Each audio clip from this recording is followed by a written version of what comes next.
Ready for it? Yeah!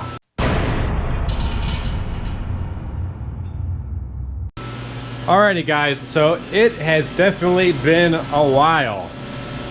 If you guys follow me, last time I posted a video, or even on, it was probably Instagram was the last thing I posted.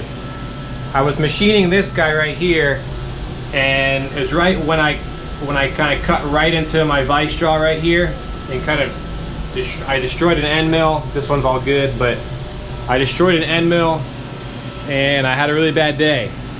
And then right after that, unfortunately, I had a work trip. I had some personal stuff lined up, and I just been super busy and haven't been able to be out in the shop probably in over a month. So, but I'm back now, at least for a little while.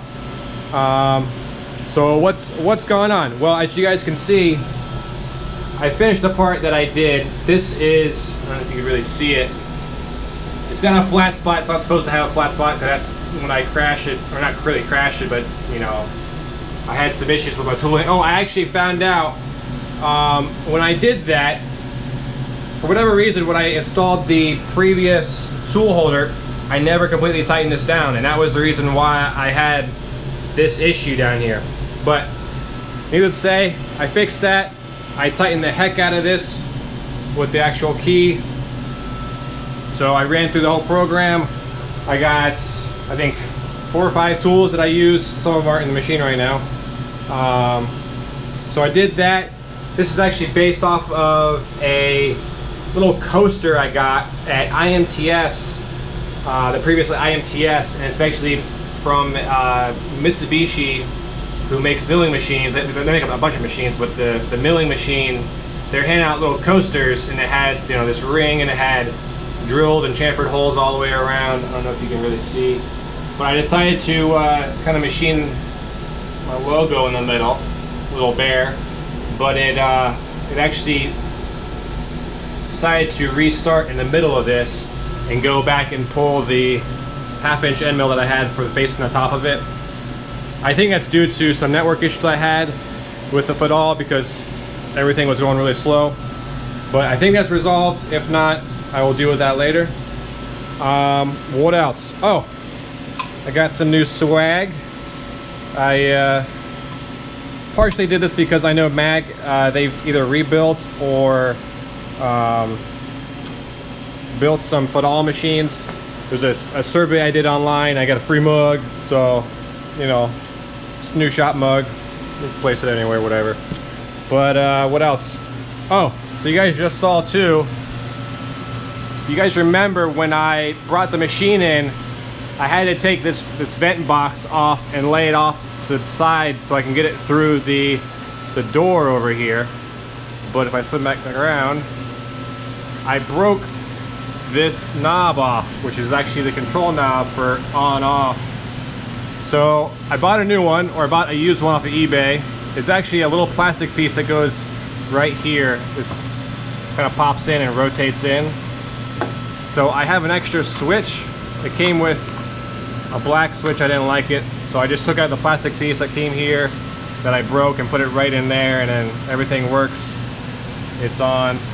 The only bad thing is I gotta switch the cable around in the back for the coolant, because it only comes on when coolant 2 is pushed, and my coolant right now is coolant number 1. Let's verify that.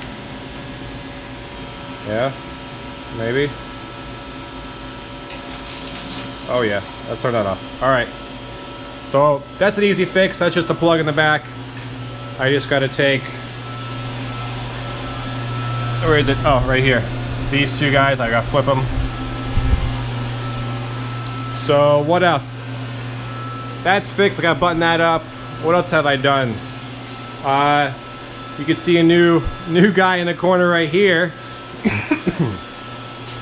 This is something I've been saving up for a while. I know Fadal machines, or at least the manual says it wants 15 CFM for the airline. I've been dealing with this guy. I've had this guy for years.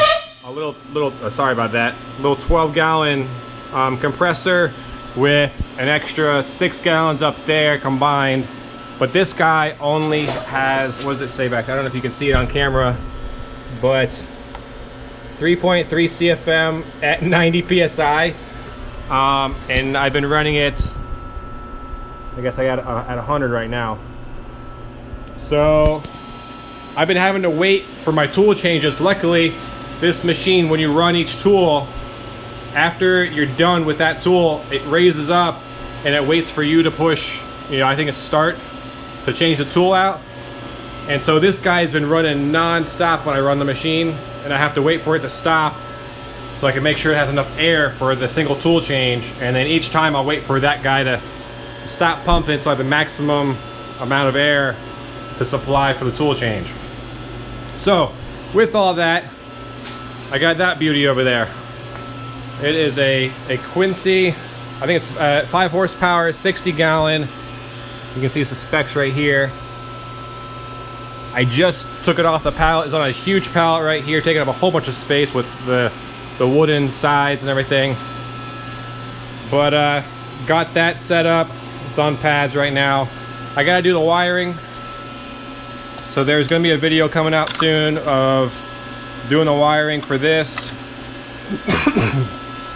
Getting this set up. Gotta check oil, make sure all that's okay. So I got that, and then I also got this stuff. So this is the Maxline 1/2 inch kit. This is basically a flexible airline that you can put up on the wall. I got regulators. I got a hose to connect the regulator to the tank, and then a bunch of valves and fittings. You got this guy.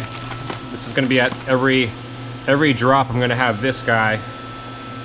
You can see, so I can connect air. So I'm going to have a number of them around the shop. I'm only going to have 2 cutoff valves.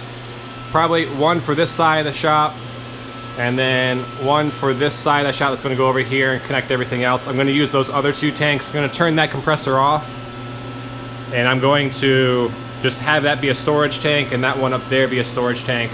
Sorry for the mess. I've been moving things around to try and organize, and I'm still not done. I'm not probably not going to be done for a while. But really, I only did two lines just to save some money, because these, where are they? Oh, these guys. These guys, which have the Maxline fitting, they're basically like kind of like the shark bite connectors. Basically, you put the pipe in here, and then you turn this down and tighten it down, and it just sandwiches it all together. These guys are like, I don't know, 10 or 15 bucks each. Just save a little bit of money. I just did it to where I can turn off each side of the shop if I need to do maintenance or fix something or whatever. So I got a bunch of that stuff going on. Anything else in here? Oh, I got this guy. So if you have a Heimer, you know what this is. I had to get a new one of these because I used my spare. Luckily, when I bought my Heimer originally, this poor little guy. When I came back out to the shop after my month hiatus of working and stuff, I dropped the tool out of the tool holder. I think when I started the machine back up, the cold start position, the Z wasn't exactly aligned, and so I went to go put the tool back, and it dropped it right on the pin, or on the probe tip, and shattered it. So luckily, when I bought the Heimer, I bought an extra probe tip, was able to put that back in there. This guy. So was able to continue the job and finish this up. So that's nice. What else do I got going on? That's pretty much it, I guess. Just had a bunch of life stuff going on. I should be out here for, you know, a little while now. I'll be able to provide some content, or even just, you know, build stuff. One thing, if you guys have any ideas for tool storage, I have this guy, which is all my old automotive tools.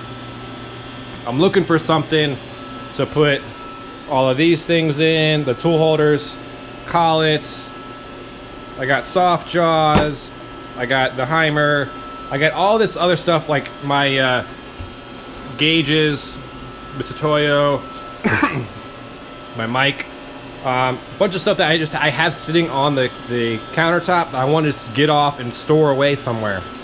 So I'm looking at probably a smaller, like half-size tool workbench chest with possibly a wooden tabletop or worktop, so I can properly mount this guy. This is my, for the tools, changing out the holders and the excuse me, sorry.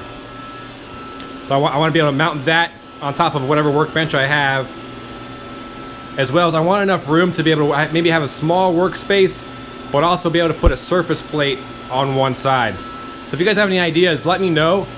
I'm looking at, I've been going through, I went to Harbor Freight, I went to Home Depot, went to Lowe's, went all the big box stores and searching online, and I haven't totally been sold on anything. I got a few ideas what I want to pursue, but if you guys have any ideas, let me know. And you guys that have already set up a shop and have things running, let me know. So yeah, just a quick update. I don't know if I showed you guys this. My son got these a while ago, and I stole this one because it came with an extra body to go for the car, but it's got this guy right there. Look at Fadal. So just a little Fadal, you know, toys in the shop. So yeah, thanks for following along. Stay tuned for a video for wiring this guy up, and then we'll probably do a separate one for setting all this up. But thanks for following along. Thanks for being patient. Thanks for, you know, just watching this video maybe. Look forward to getting back out to the shop and being able to do some stuff. If you guys like this video, please like it. Please subscribe if maybe this video earned it, or maybe my channel earned it, you know. I look forward to making some more stuff and, you know, having fun. So I'll see you guys next time. Bye.